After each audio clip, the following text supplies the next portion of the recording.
Gajuwaka steel plant నిర్మాణానికి భూములు ఇచ్చి ఏళ్లు గడిచినా నిర్వాసితుల సమస్యలు పరిష్కారం కాలేదు.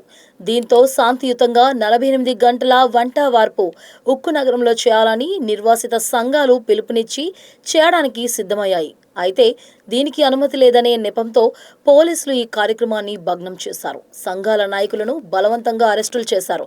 ప్లాంట్ పరిసరాలు ఉద్రిక్తంగా మారాయి. ఉక్కు నగరం, కూర్మన్నపాలెం, గంగవరం, చెరువుగేటు, పెదగంట్యాడ నిర్వాసితులు తిరిగే ప్రాంతాలన్నీ పోలీసులు మోహరించి బారికేడ్లతో మూసివేశారు. వై జంక్షన్ వద్ద నాయకులకు పోలీసులకు మధ్య వివాదం జరిగింది. పలువురు నాయకులను అరెస్టులు చేసి స్టేషన్లకు తరలించారు. మరికొంతమంది నాయకులను హౌస్ అరెస్ట్ చేశారు. కొవ్వొత్తుల జంక్షన్ వద్ద భారీగా పోలీసులు మోహరించారు. నేటికి ప్లాంట్ కోసం భూములు పోయి నిర్వాసితులుగా ఉన్నవారికి న్యాయం చేయాలని బలవంతంగా ఉద్యమం అణిచివేయడం అన్యాయమని నిర్వాసితులు సంఘాల నాయకులు ఆవేదన వ్యక్తం చేశారు.